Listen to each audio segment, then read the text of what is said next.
क्या आप जानते हैं, इस धरती पर एक ऐसा मंदिर है जहाँ मृत्यु भी नतमस्तक होती है, जहाँ समय स्वयं रुक जाता है और जहाँ शिव महाकाल बनकर विराजमान है।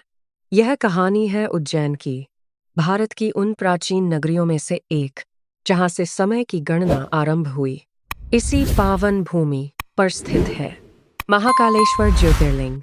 12 ज्योतिर्लिंगों में एकमात्र दक्षिणमुखी शिवलिंग, दक्षिण दिशा यम की दिशा मानी जाती है, और जो शिव उस दिशा की ओर मुख करके बैठे हों वे मृत्यु के भी स्वामी होते हैं।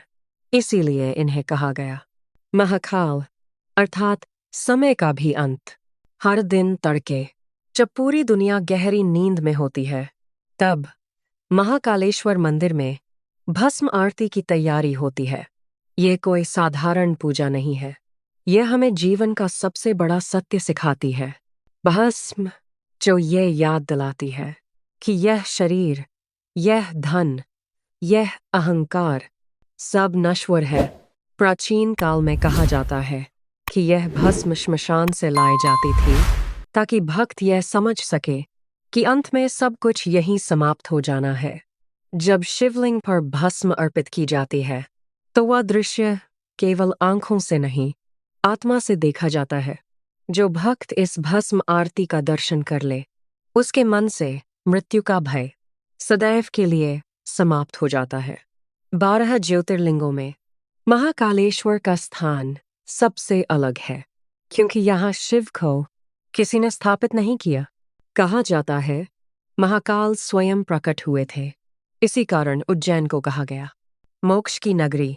यहाँ का गर्भगृह, उसका मान, ऐसा लगता है जैसे समय स्वयं यहाँ ठहर गया हो। महाकाल की यात्रा तब तक पूर्ण नहीं होती जब तक माँ हर सिद्धि के दर्शन न हो। कहा जाता है यहाँ शक्ति स्वयं महाकाल की रक्षा करती है।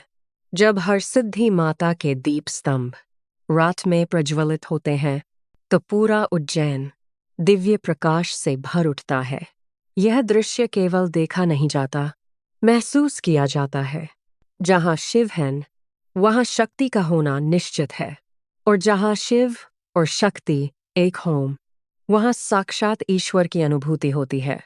महाकालेश्वर केवल एक मंदिर नहीं, यह एक अनुभव है। यहाँ आकर मन शांत हो जाता है, जीवन की दौड़ थम जाती है, और ऐसा लगता है मानो कोई कह रहा हो, डरो मत, मैं हूँ।